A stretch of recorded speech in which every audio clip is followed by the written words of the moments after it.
Hello, everyone. Welcome to the latest webinar in Sporty's webinar series. This is a fun one. This is called Sporty's Quiz Hour, where we throw out 20 questions on a variety of topics, and you get to answer. You get to participate. And then really more than a quiz, we use the questions as a jumping off point to talk about some topics and learn a little bit about aviation, hopefully improve your aviation knowledge and your skills. Thanks for joining us. My name is John Zimmerman. I'll be your presenter and host today. I work right there at Sporty's Pilot Shop on the runway at the Claremont County Airport in Batavia, Ohio. So I get to play around airplanes all day, which is a great thing. I'm an active pilot, have been for about 25 years, ATP, fly airplanes and helicopters. I'm also an instrument ground instructor, so I'm sort of wearing that hat today. We can pretend we're doing a little bit of ground school here, although we will be talking about plenty of VFR topics, not necessarily IFR topics. One quick sales pitch, and then the rest of it will be educational, but I think this is helpful.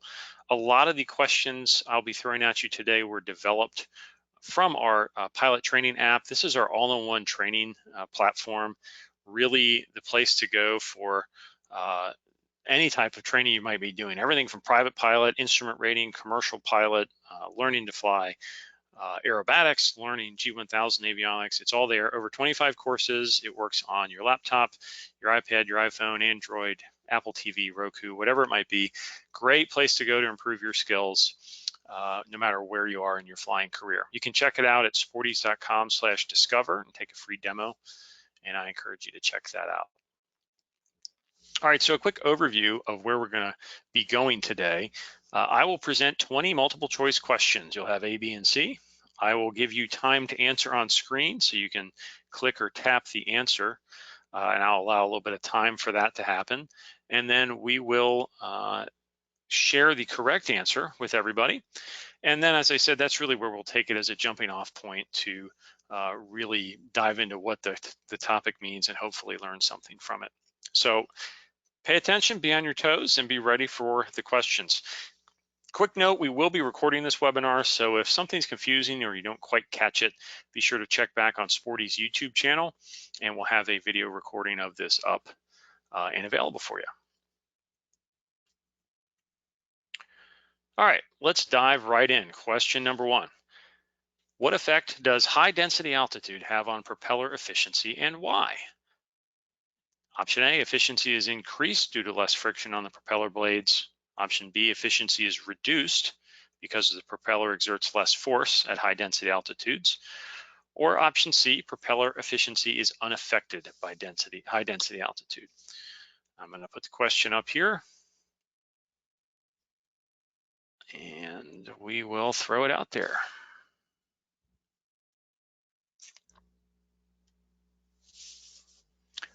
So choose one of your answers up there, just click on the circle next to it and then hit submit. We'll let these roll in. And when a bunch of folks have voted, we'll close it up and share the right answer.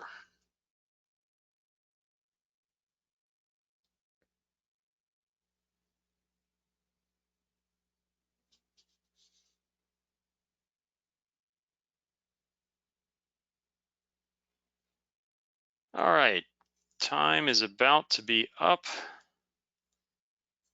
Looks like most folks have voted here, so I am going to go ahead and close it up. And we'll share the results.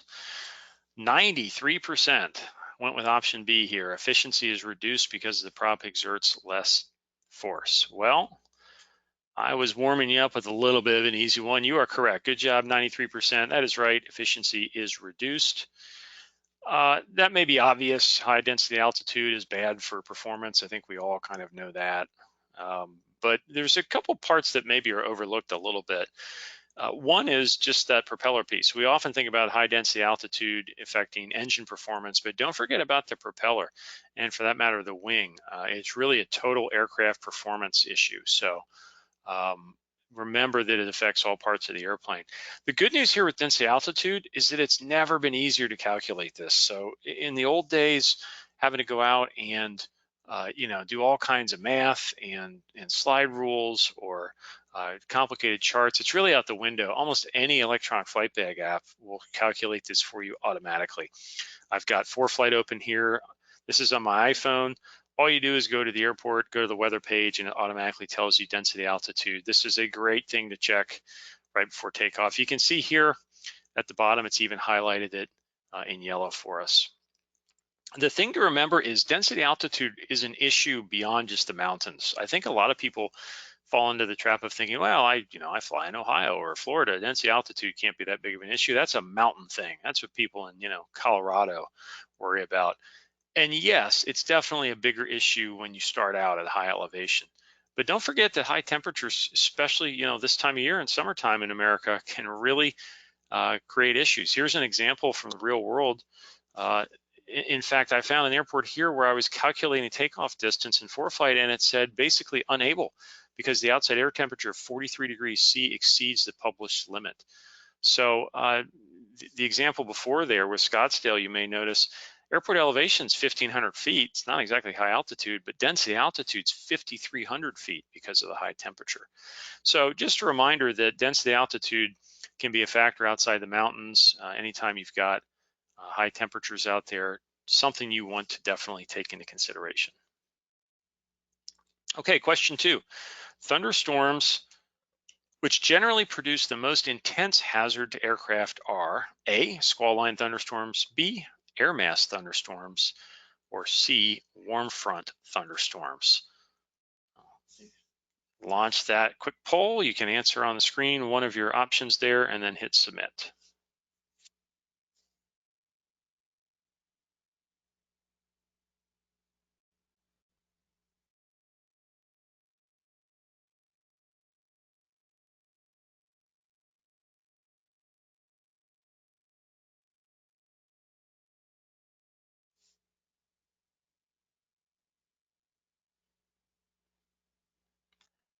All right, looks like most folks have got their vote in. I'll give it just another second here and we'll close it up.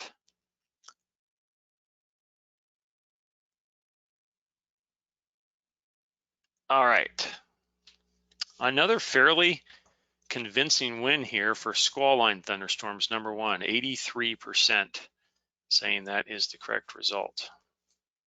Well, you're off to a good start. That is the correct answer. A, squall line thunderstorms produce the most intense hazards. So again, as a refresher, if this is very timely, summertime, thunderstorm season in most parts of the US, most parts of the Northern Hemisphere. Squall lines are those fast moving lines, really well defined typically. They have high tops, sometimes above 50, 60,000 feet. Really nasty wind shear. They often will come in front of a fast moving cold front, so you have a really dramatic wind shift on either side of it. Big difference in temperature sometimes. These are the really nasty ones. These produce wind shear, hail, really ugly stuff. Even the airlines are not going through this stuff. So squall lines are bad news. You want to give it a wide berth. You don't want to cut it close. You don't want to try to race these. If a squall line's bearing down on your destination airport, this is not the time to play chicken with Mother Nature, because even 5-10 miles out ahead of a squall line can be pretty ugly stuff. Air mass, or what I call popcorn thunderstorms, on the other hand, are not necessarily as bad. You don't want to fly into one for sure, but these are more scattered, they're slower moving, they're typically not associated with a front. These are very common in many parts of the US in the summertime. Just kind of afternoon popcorn. The air heats up, there's some instability out there, there's some moisture, and you can get all kinds of pop-up thunderstorms. As I mentioned, these are bad to fly through. You don't want to do that, but they're much easier to deviate around. So these are the type of things that if you can get up to 7,000-8,000 feet, get above some of the haze, and if you have data link weather on board ADS-B or Sirius XM, you can get that big picture view and then just fly to the blue sky. You can see the example on the screen here. We've got a popcorn storm that looks pretty ugly. It's definitely not topping out at 60,000 feet, but it's ugly enough that we're not going to go through it. But you can see the huge blue gaps on either side. So this would be an easy deviation. We'll go well around it. We know with data link weather, we know that on the other side of that, there's nothing there. There's not a trap. So Popcorn storms, air mass thunderstorms, those we can dodge around, those we can pick our way through on a summer day usually. Squall line, we want to stay well away from. That's bad news. All right, number 3. Pilots are encouraged to turn on their landing lights when operating below 10,000 feet day or night and when operating within A, 5 miles of a towered airport, B, 10 miles of any airport, or C, Class B airspace. I will launch the poll. You know the routine by now. You can vote on screen with your answer.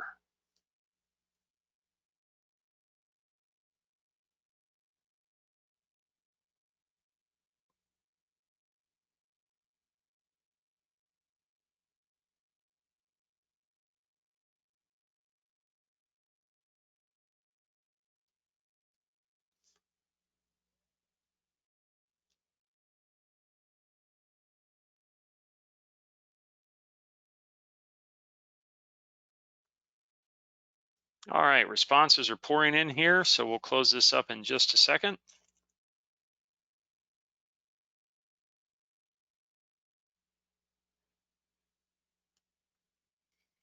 Here we go. Another one where pretty much everyone agrees. Over 75% of you agreed with B, within 10 miles of any airport. And that is correct. Good job. A lot of you are going 3 for 3, so you're off to a good start.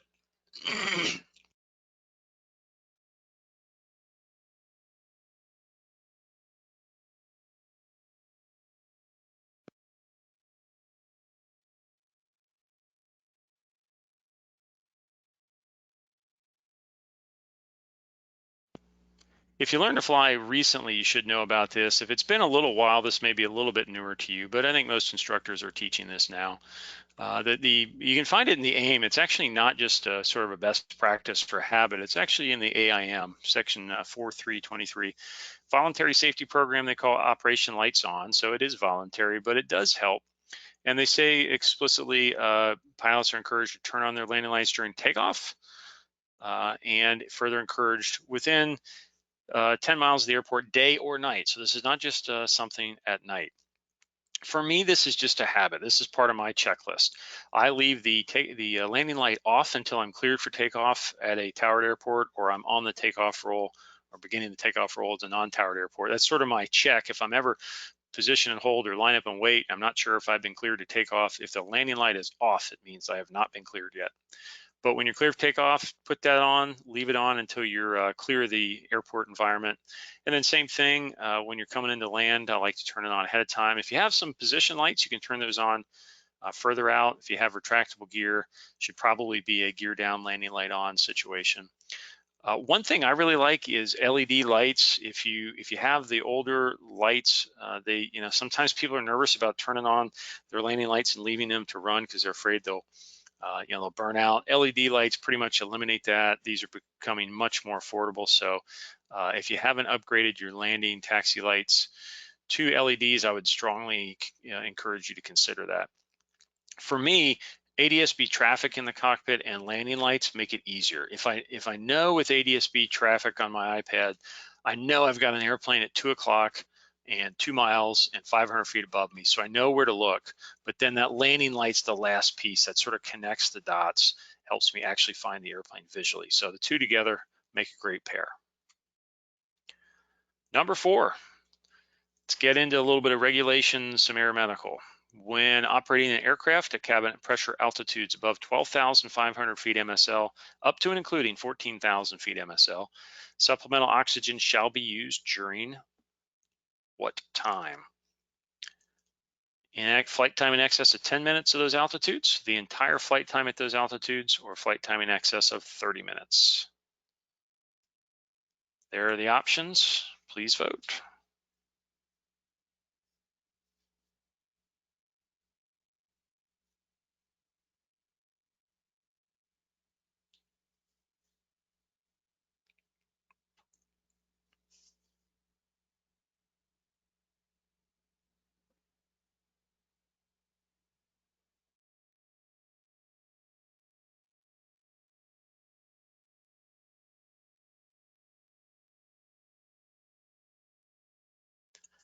All right, just a couple more seconds here. If you haven't voted, please do.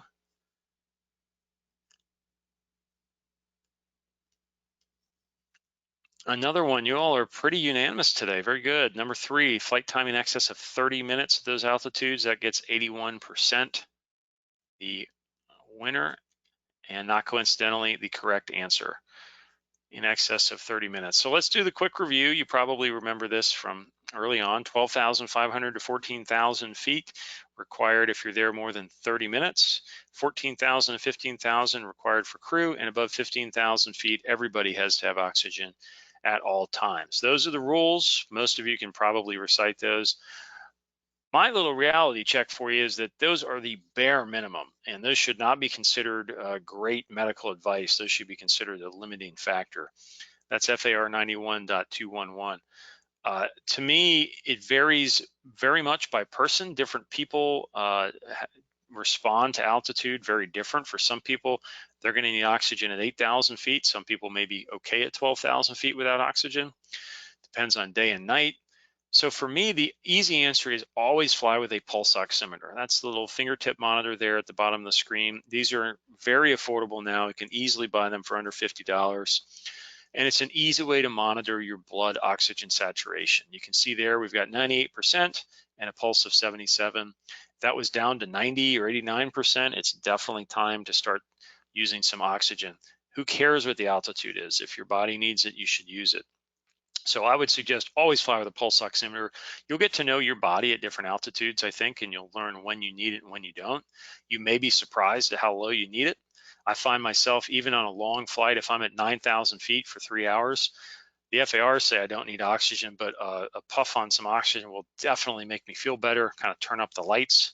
So it's something to think about. Really, for me, anytime I'm above 10,000 feet, I am thinking oxygen. Maybe not full time, but it definitely should be on your mind. I like having onboard oxygen is great if you fly a turbocharged airplane. You can buy a portable system like a Skyox system. But if nothing else, these little boost oxygen cans can be purchased fairly inexpensively. And they're not meant to be a full-time oxygen system. This is not what you should use to, cross the Rockies in a turbocharged airplane.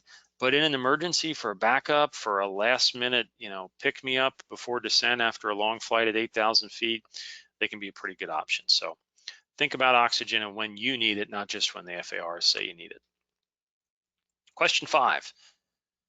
Which incident requires an immediate notification to the nearest Ntsb field office? This is a somewhat overlooked part of the FAR AIM book. Option A, landing gear damage due to a hard landing. Option B, a forced landing due to an engine failure. Or option C, flight control system malfunction or failure. Here come the options. Get ready to vote.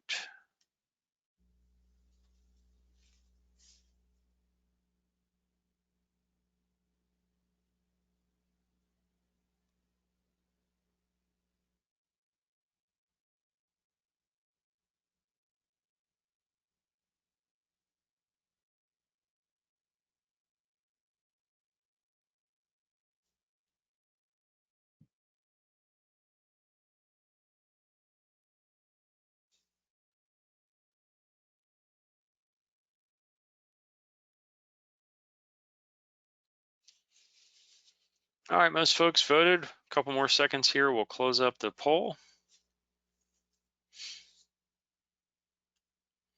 All right, a little more divided here. 5% landing gear damage, 36% forced landing due to engine failure, 59% flight control system malfunction or failure. So the correct answer was the majority there. It's option C, flight control system malfunction or failure. I don't blame you if you're in that 36% for forced landing due to engine failure. That definitely sounds like the type of thing that somebody would want to know about.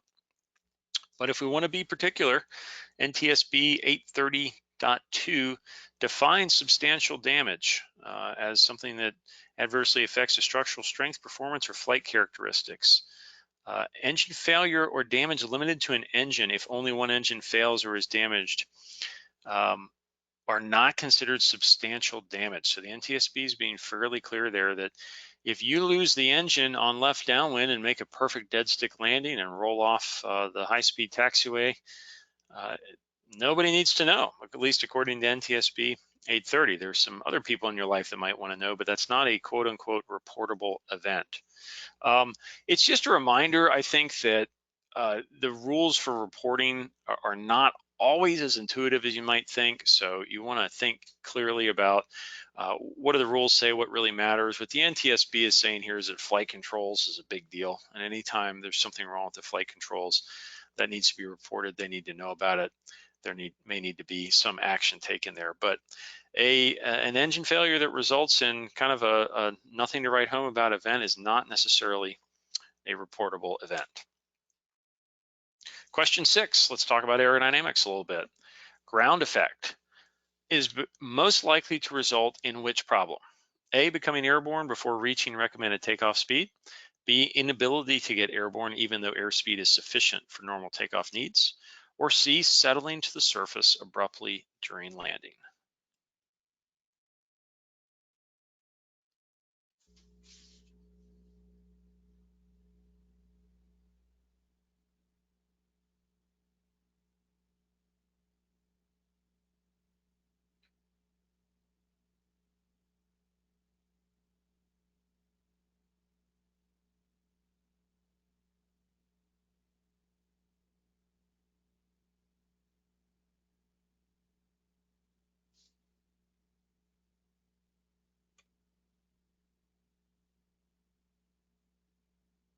All right, a couple more seconds here, we'll close it up.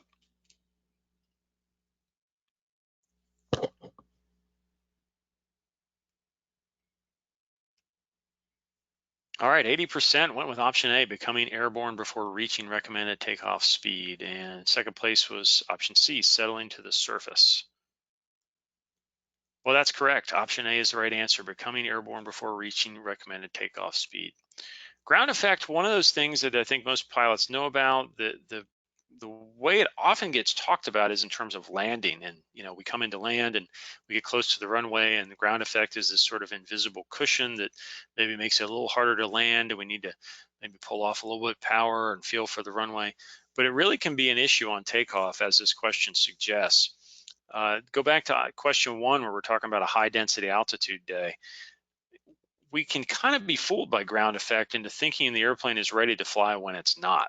So ground effect may allow us to kind of rotate and get off the runway, but never really leave it behind. And what might happen there is we go to try to climb out of ground effect, and we really can't quite do it because we're still benefiting from that ground effect bump that's going to disappear.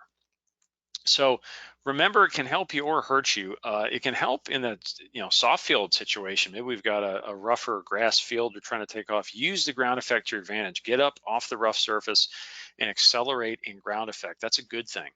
But don't let it fool you on those high density altitude days. If the airplane's not going to fly, don't let ground effect fool you into thinking it's ready to fly. What can happen sometimes is that what happens if that ground goes away? Think about an airport out west like Sedona, Arizona, or Telluride, Colorado, where the runway is on sort of a mesa and the ground drops away off the end of the runway. Well, when you're done with runway, you're done with ground effect, and so you can find yourself in a tough situation. So consider that ground effect situation anytime you've got a maximum performance takeoff, anytime you've got high density altitude or a shorter runway, it can fool you. Question 7, we're going to turn to maintenance. In this case, we're talking about a 100-hour inspection. A 100-hour inspection was done at 3302.5, or was due at 3302.5. The actual inspection was done at 3309.5 on the Hobbs. So when is the next 100-hour inspection due? 3395.5, 3409.5, or 3402.5? Here comes the poll.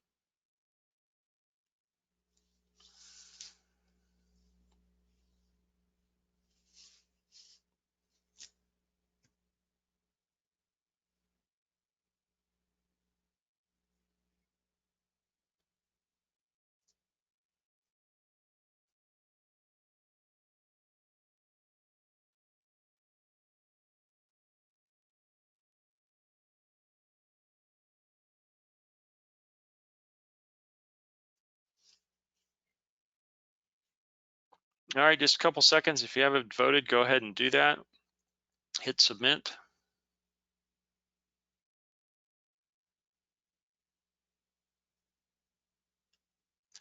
All right, not quite as definitive here. 61% went with 3402.5.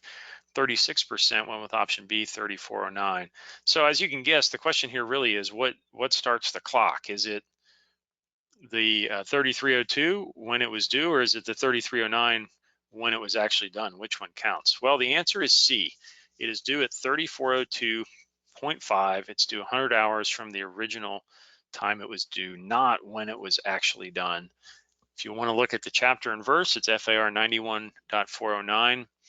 100-hour time frame may be exceeded by up to 10 hours. So you can go over that.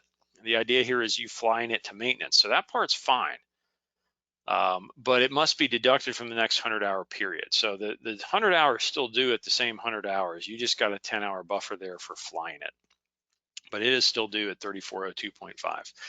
Why does that matter? It seems esoteric. Isn't that for the maintenance guy to worry about? Well, if you're a renter in a flying club and the airplane does 100 hours, you need to know that as pilot in command. That's up to you. And if the airplane's out of 100-hour, that's on you as the pilot in command to determine that. So make sure you have at least a passing acquaintance with the maintenance of the airplane you're flying, even if you don't own it, because that can bite you. You are going to be responsible for it. Question 8. How can you determine the altitudes of a restricted area and when it is scheduled to be active? So you see the restricted area on the chart. How do I know whether I really care about it? Option A, details on restricted areas are kept confidential, and you should plan on always avoiding flight in and near these areas. B, restricted areas are always active and go from the surface to 60,000 feet. C, refer to the side panel on a sectional chart for altitudes, times, and controlling agencies.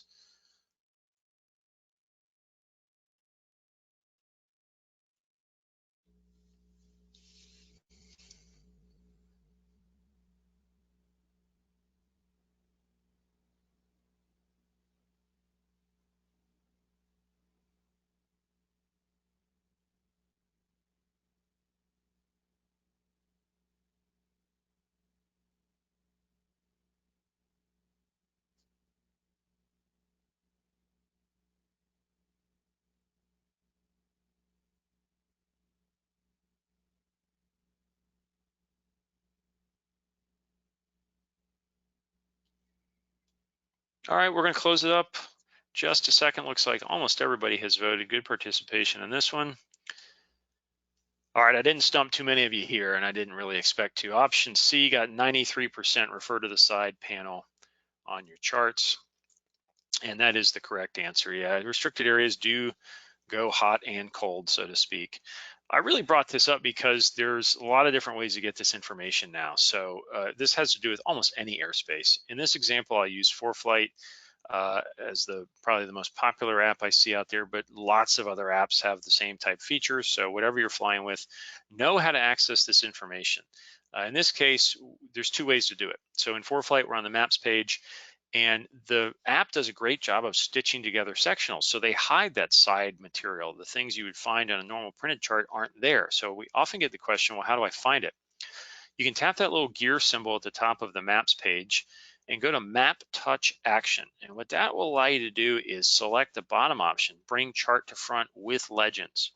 What you can do there is tap on the part of the map that has the restricted area you care about, and it will bring essentially the whole sectional forward. It will unstitch it.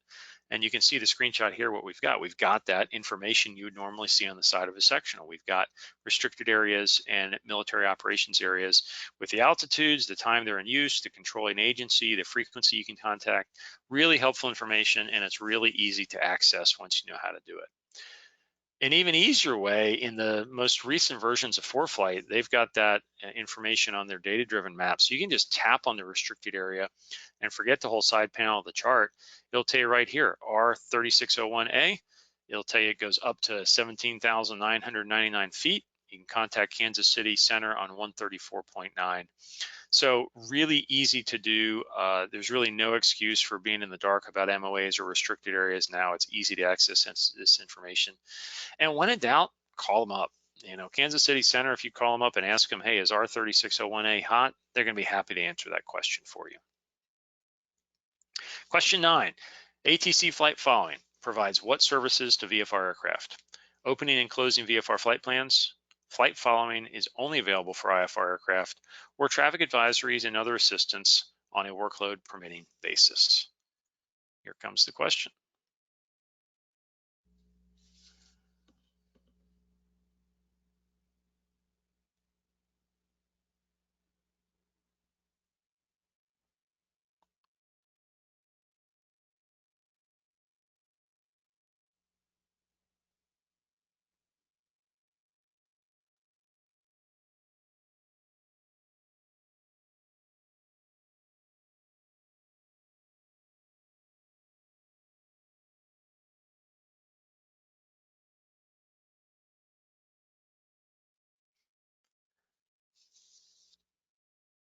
All right, I'm gonna close this one up again. Almost unanimous. Wow, look at that. Did not fool anybody.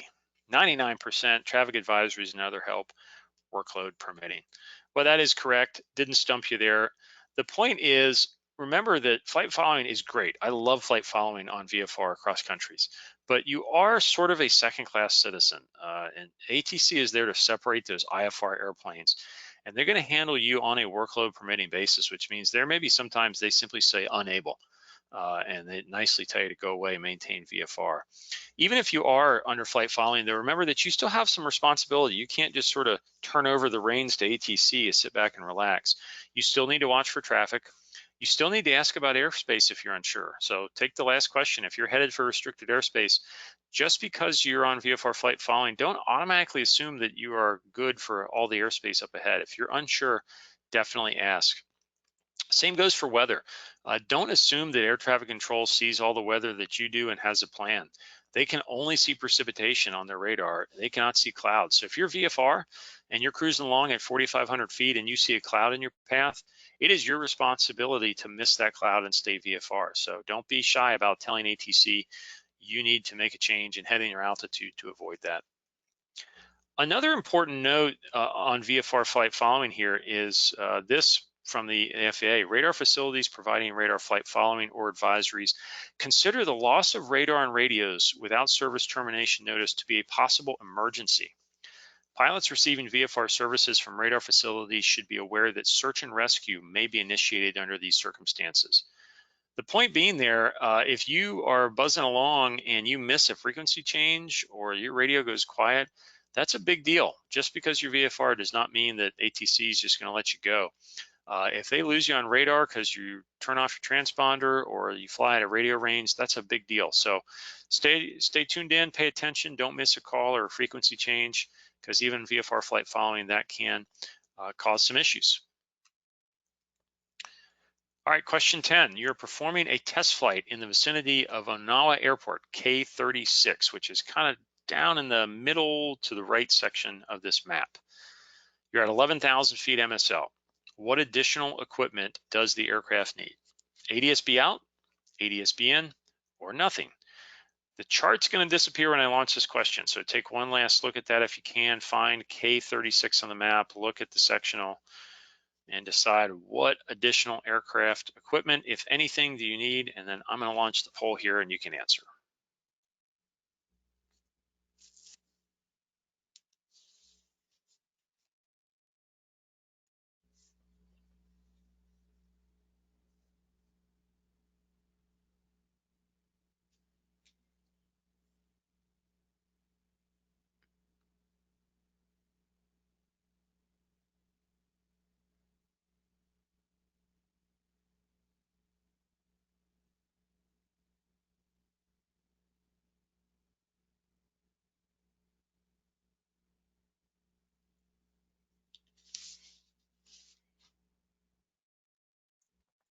All right, just a couple more seconds here. Most of the votes are in. Make your final selection, hit submit if you have not.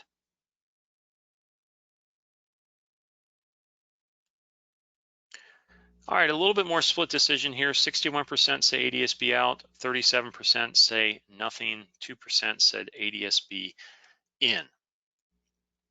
Well, that's a good job. This one's a little trickier. The answer is A, ADS-B out. And you may look at that and say, well, why? There's nothing there. There's not even that magenta circle around the airport at K36. I mean, this is just out there in the middle of nowhere. Why would I possibly need ADS-B out? Well, here's your reminder, FAR 91.225. This is the part talking about ADS-B. No person may operate an aircraft unless the aircraft has ADS-B out equipment installed in Class E airspace above 10,000 feet MSL, excluding the airspace at and below 2,500 feet above the surface. So I think of this as kind of a gotcha zone that most people know that, oh, if I'm within, Class B airspace, I need ADS-B out and all that. But a lot of people think, well, if I'm way out in the middle of nowhere, I don't need ADS-B out. Well, that's mostly true, except when you're up high. If you're above 10,000 feet and you're not, in the height of the Rockies, within 2,500 feet of the surface, you do need to have ADS-B out. Here's probably the cleanest graphic here from the FAA here. I mean, your ADS-B out zones where you need it. You need it in Class C airspace. You need it Class B airspace and within 30 miles, the Mode C veil of a big airport. And you definitely need it above 18,000 feet, but don't forget about that Class C airspace, 10,000 feet and above. That is a gotcha zone I've seen more than one pilot forget about. All right, let's get back to some legal stuff. A friend wants to ride along with you on a flight. You must have made at least 3 takeoffs and 3 landings in your aircraft within the preceding 30, 60, or 90 days. Here comes the poll.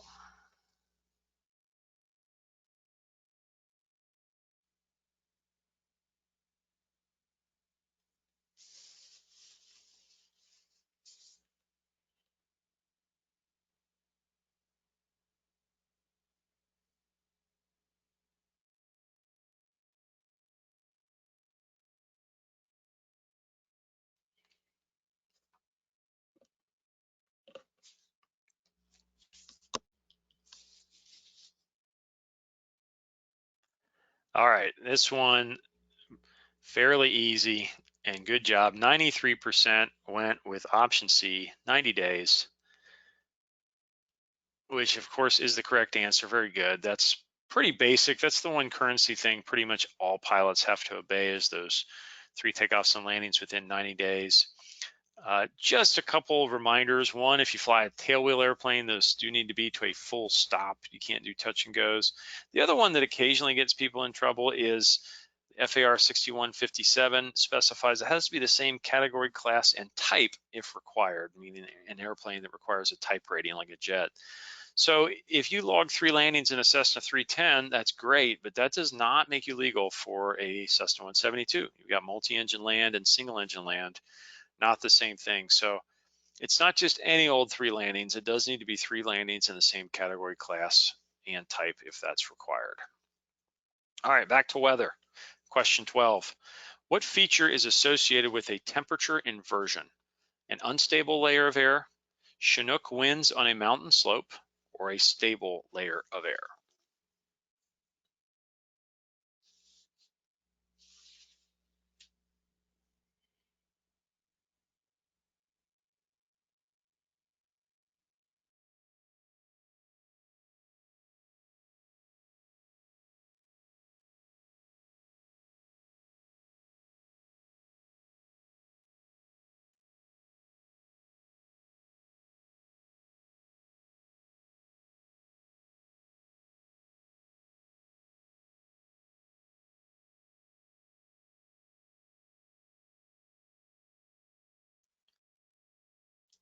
All right, just a couple more seconds. We'll close this up.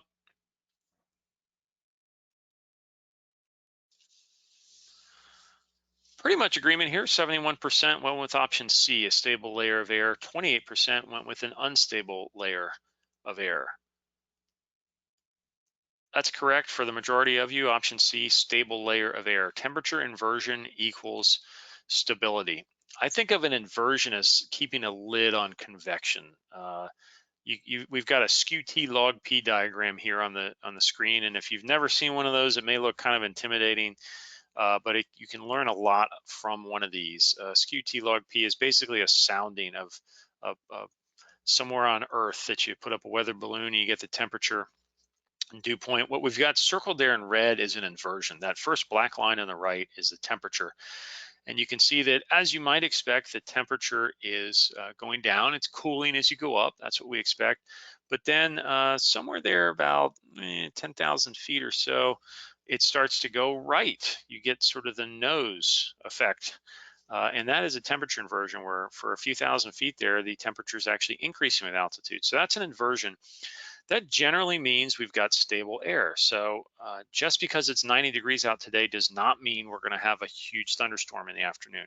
If we have unstable air, if we have rapidly cooling air, that's definitely a good sign of that.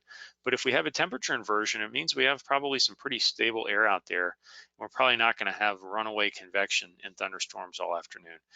Obviously, you want to look at the whole picture. You want to look at your, surface analysis, look at the radar, look at the TAF, look at all those details. But this is just one clue to look for as you're trying to make some forecasts on your own or evaluate the air that you're flying through.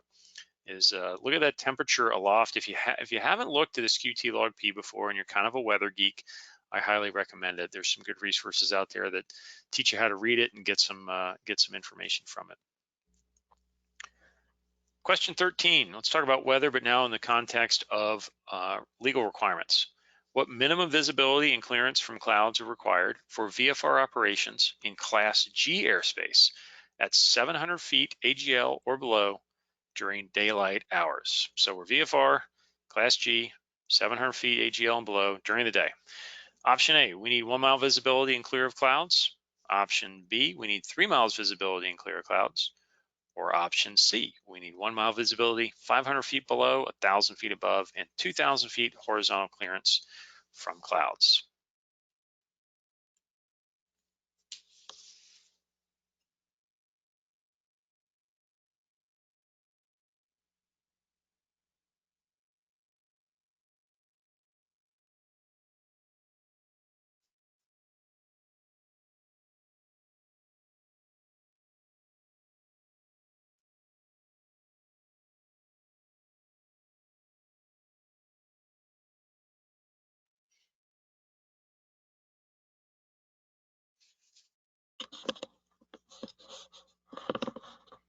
All right, close it up in just a second here. If you haven't voted, please do.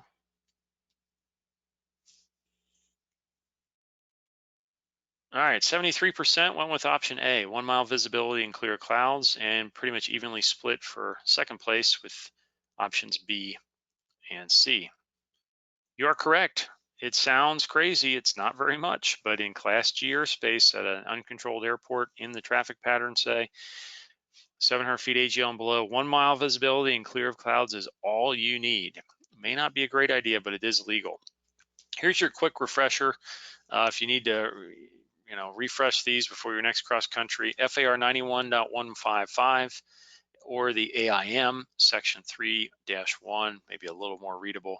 And there it is on your screen. Just a reminder, class A, B, C, D, E. G gets a little interesting because you've got different for day and night. You've got more than 1,200 feet day and night.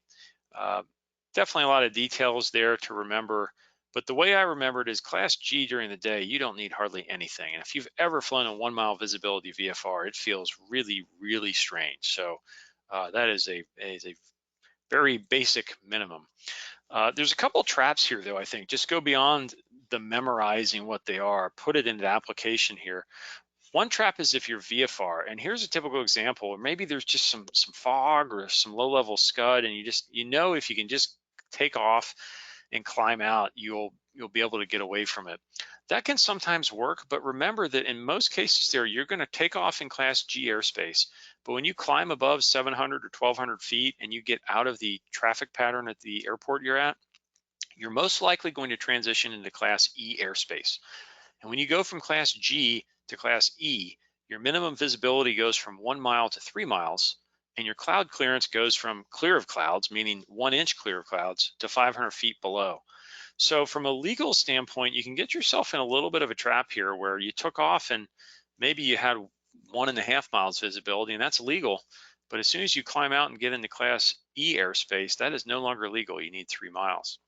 Likewise, if you're IFR, you may be shooting an instrument approach to an airport, and maybe the ceiling is 900 feet overcast and 1 mile visibility and rain. You may assume that, well, I'm IFR, so I don't need to worry about traffic. I've got a clearance to shoot this approach.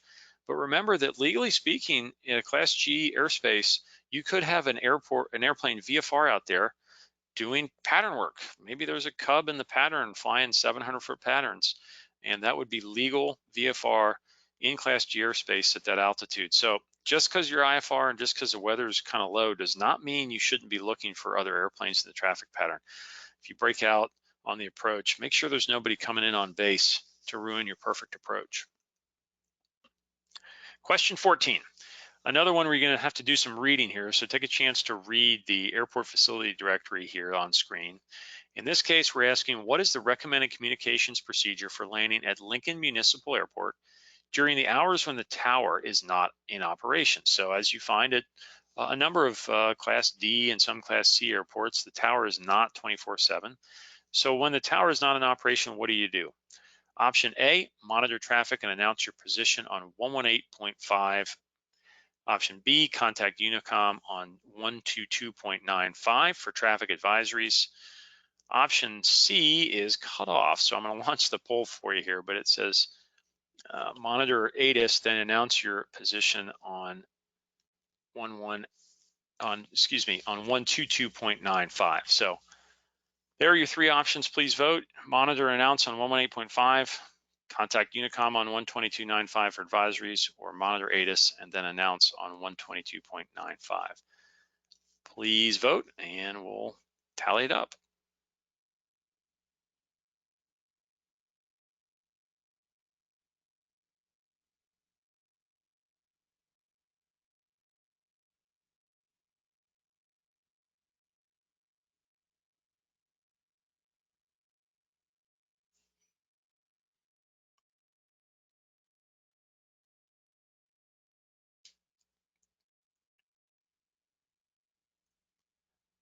All right, a couple stragglers here. So if you haven't voted, please add yours, hit submit. We're going to close it in just a second.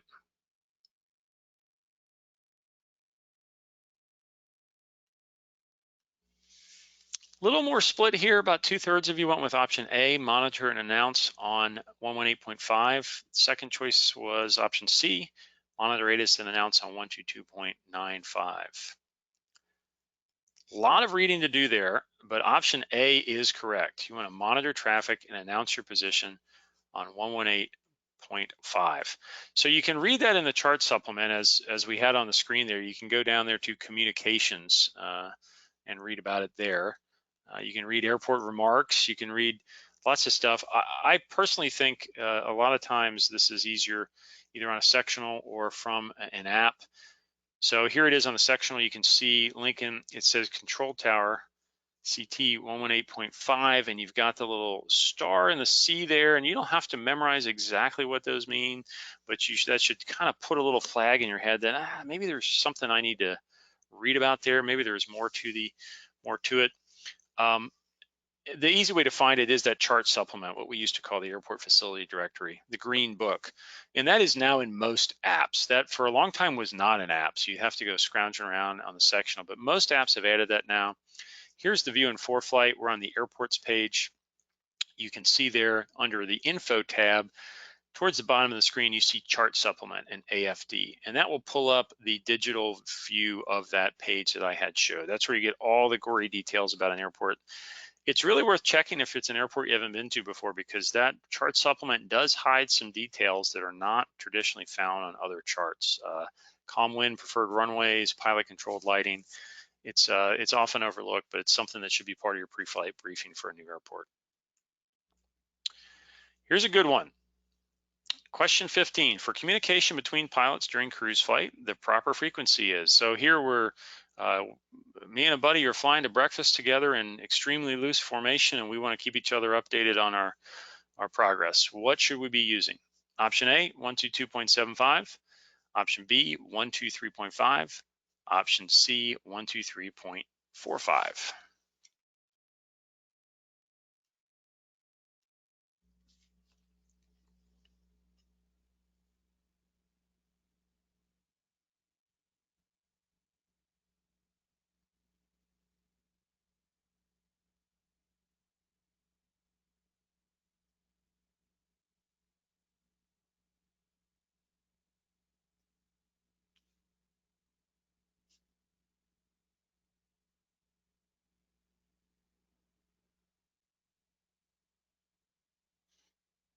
All right, we're going to close it up. If you haven't voted yet, please do.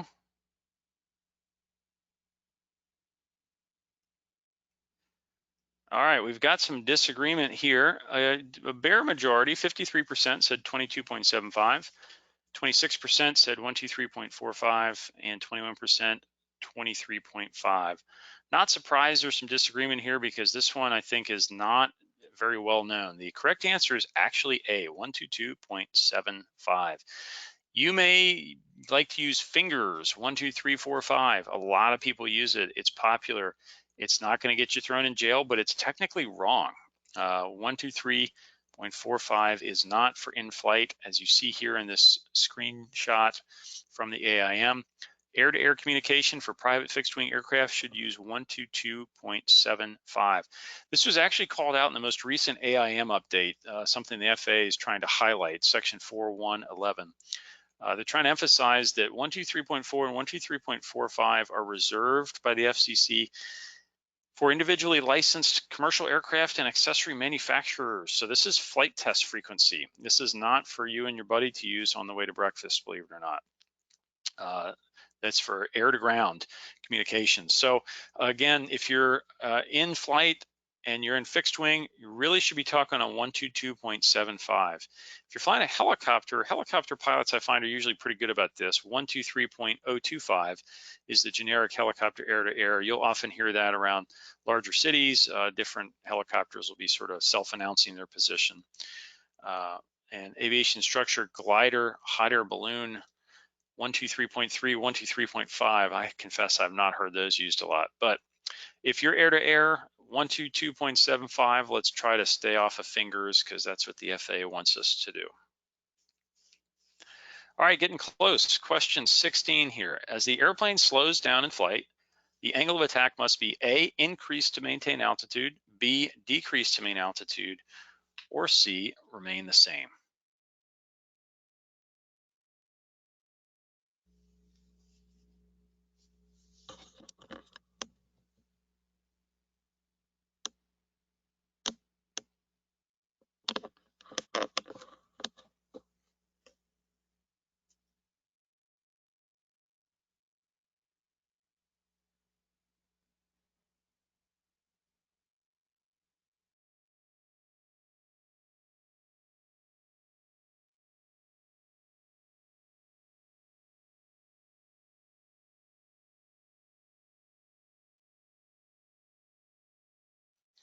All right, getting ready to close it up. Please vote if you have not.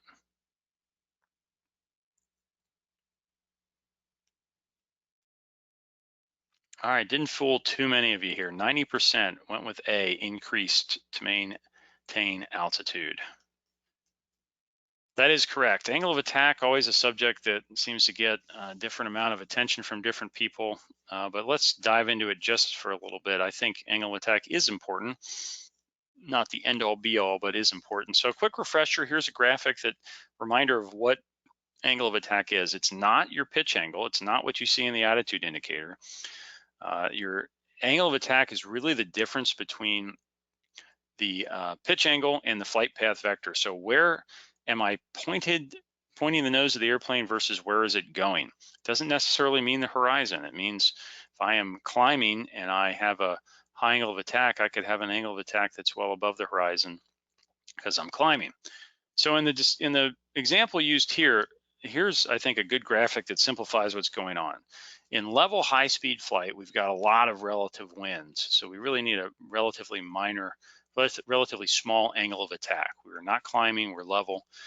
As we slow down and we want to maintain that altitude, we're going to have to slowly increase our angle of attack. And the way to think about this, I think most of us today are still not flying with angle of attack instruments in the panel. You see them in some airplanes, but I'd say the majority do not have that. Doesn't have to mean it's unsafe. The airspeed indicator is a great stand-in for the angle of attack in most cases, and certainly in level flight, it's pretty close. But one way to sort of train yourself to visualize and think about angle of attack, someone told me years ago, is think about the difference between your vertical speed indicator and your attitude indicator. This is not scientific, this is not always right, but in general, in sort of your typical general aviation flight, it's pretty close. In this example, you can see that our vertical speed is 0. We're in level flight, but we have a high pitch attitude because we're really slow. So in this case, even though we're not climbing, we have a very high angle of attack. We're probably close to a stall here. Where this can come in even more is in a descent. So say we have a fairly small pitch attitude. Maybe we're only 2 degrees nose up. But if we're in a descent, if we're coming down rapidly, we can still have a fairly high angle of attack.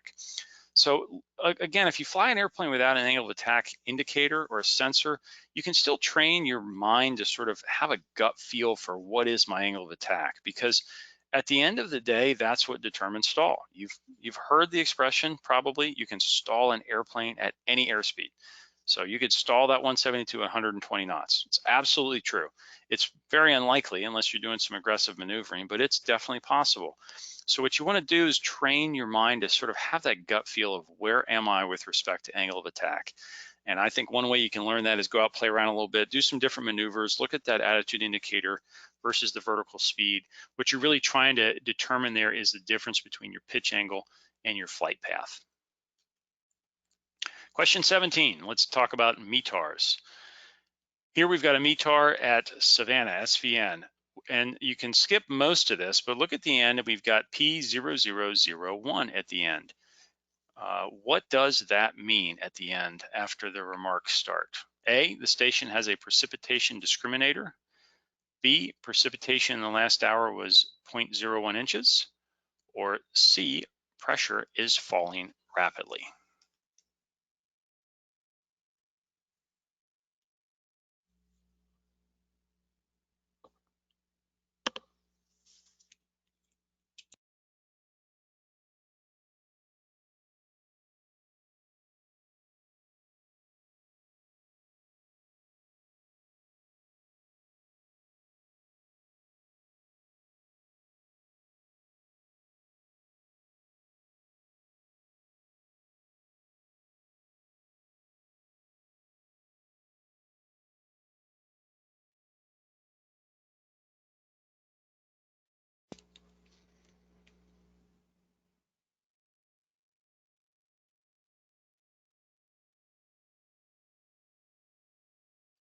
All right, we're going to close it up. Looks like most people have voted.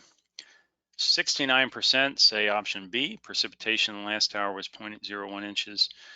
Second place was option A, this station has a precipitation discriminator. That's a good job, everybody. It gets a little weird at the end of these METARs. I think we're all used to reading the wind and the visibility and the temperature and dew point and everything. A lot of people, me included sometimes, eyes glaze over when you get to the RMK. Anything after remarks is sort of, you know, do I really care? Well, in this case, that P0001 means precipitation in the last hour was 0.01 inches. So I think it's worth learning these codes at the end of METARs, or at least knowing they exist and being curious about them, because most apps will not translate them.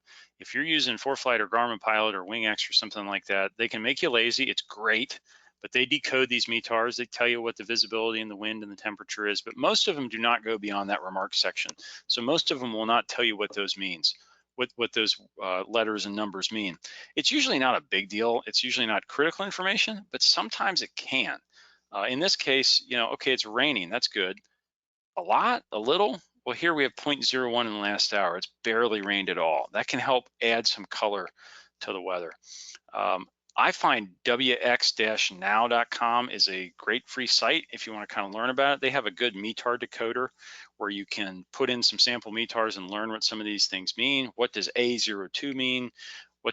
You can learn drizzle began here, drizzle ended, rain began, rain ended, precipitation. Some of it can really be very helpful, especially I find in winter if you're worried about snow or ice. A lot of times there's some good stuff hidden in there. So don't be afraid to go beyond the basics of a METAR, and when in doubt, just Google it. As I said, you don't have to memorize what every single one of those means, but don't be afraid to Google it.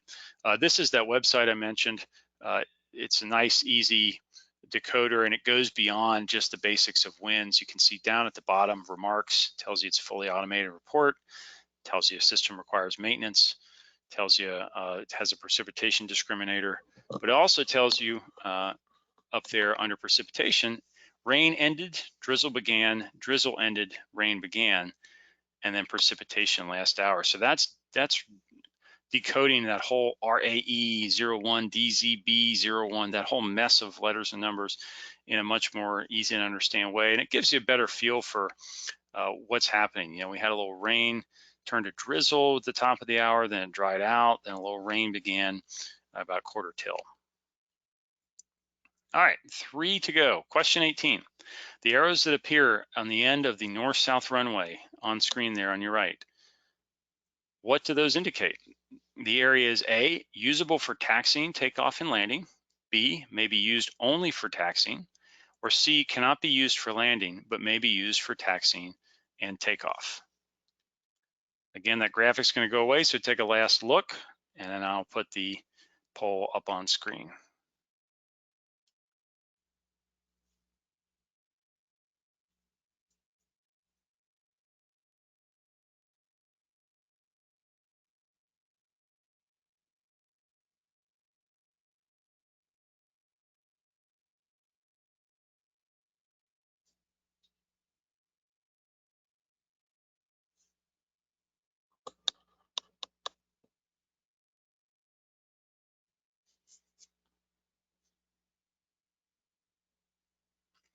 All right, votes coming in, about to close it up. I thought I might stump a few of you here, but you are sharp and on it today.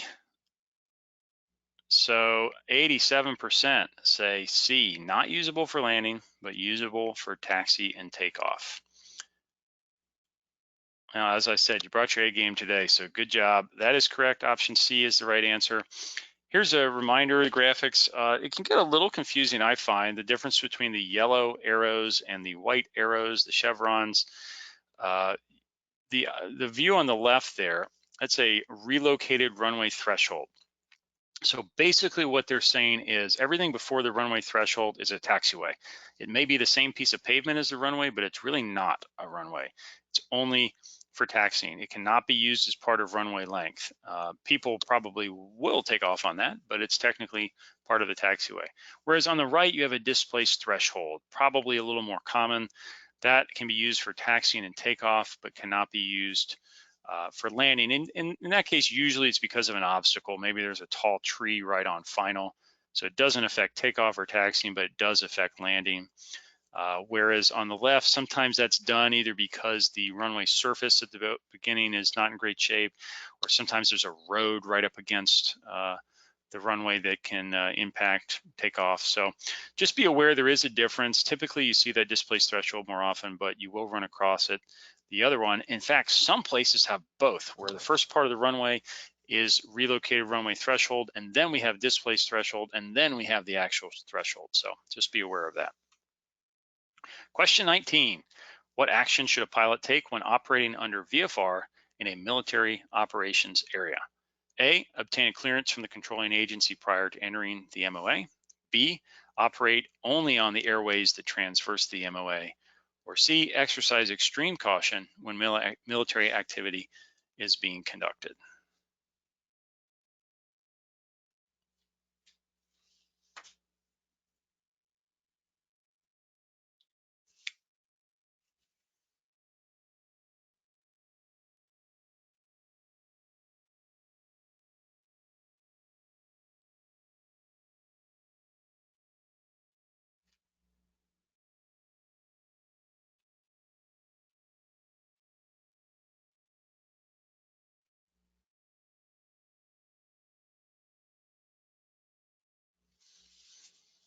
All right, going to close it up here. Looks like we've got over 85% of you have voted. 80%, option C, exercise extreme caution. 19% of you say obtain a clearance. You're on it today, as I said. That's correct. Option C is the right answer. Your refresher, AIM 3-4-5. MOAs, again, are not restricted areas. These are airspace defined for the purpose of separating certain military training activities from IFR traffic. Note the wording there. Certain military training activities, not all, from IFR traffic, not VFR. Pilots operating under VFR should exercise extreme caution, which is good advice, but you notice they do not say you can't fly through an MOA VFR.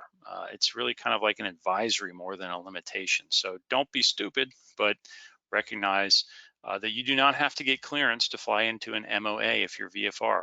If you're IFR, they will probably tell you all about it. And if it's not active, if it's cold, you'll fly right through it. If it is active, they will probably change your flight plan or vector you around it so you do not go through it. So I still think it's a good idea, as we showed earlier, tap on an MOA, know the altitudes, the typical effective times. If you're unsure, call the controlling agency on the frequency there and find out.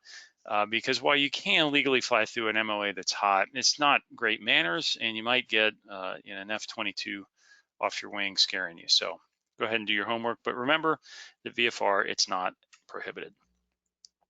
All right, question 20.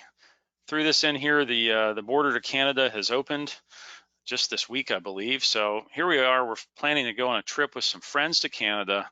Gonna go do some fishing up north. You're the pilot in command, and you're operating under Basic Med, which has been a very popular program. I think AOPA said recently, can't remember the number, maybe 50,000 pilots are operating under Basic Med. Can we load up our friends and go fly to Canada? A, yes, you can, as long as you apply for a waiver from Transport Canada, which is sort of their version of the FAA. B, no, Basic Med is only valid in the US, Mexico, and Bahamas. Or C, yes, Basic Med is recognized as the equivalent of a third-class medical in Canada, and you don't need a waiver.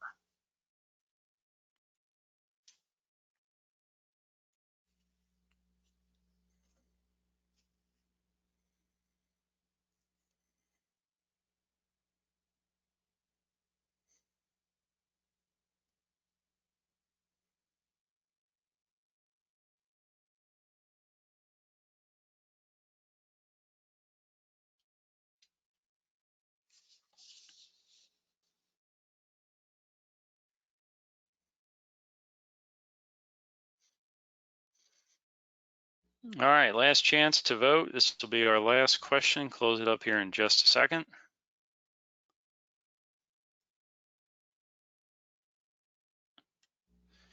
Somewhat split, 60% went with B. No, Basic Med's only valid US, Mexico, Bahamas, and then split evenly between options A and C. Well, the majority of you got it right. The correct answer is B.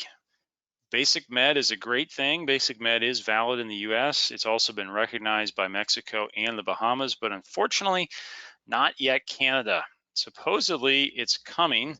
AOPA says they are working on it with Transport Canada. They have been working on it for a while. There's indications that it may happen, but at least as far as I've seen, it is still not there. So if you're flying under Basic Med, Canada is off limits. One question that comes up occasionally is, what about an overflight? I'm flying from Buffalo to Minnesota and I'm going to overfly Canada. Does that count? Well, as far as I can tell, the answer is an overflight is okay with Basic Med if you don't land. I have not been able to find that actually in black and white. It seems to be a matter of a little bit of disagreement, but most people seem to agree that yes, overflights are fine as long as you're not landing in Canada, so you can do that trip. But stay tuned. Hopefully this changes. Basic Med has been a great thing, and hopefully we'll open up Canada sometime soon. With that, we draw to a close. Thank you very much for your attention. Great job. Some really, really great answers. I think a lot of you are on your game. So good job on that. Safe flying this summer. I'll leave you with a couple resources if you want to continue to improve your skills, learn some more. I mentioned Sporty's pilot training app. Check it out. It is free to download. You can check it out without paying for iOS and Android. You can check out our YouTube channel. We've got a lot of great webinar recordings, including the recording of this will be there. Some great information there. We do a website called studentpilotnews.com. Free articles, videos, quizzes, and tips. This is for student pilots, but really anybody who wants to improve their skills. I encourage you to check it out. Sign up for our email newsletter. It's 100% free. And then, as I mentioned, this is part of the Sporty's webinar series. We do these all throughout the year. We have more coming up. So please check out sportys.com/webinars for the latest list of webinars and sign up. We do hope to see you again on a future webinar.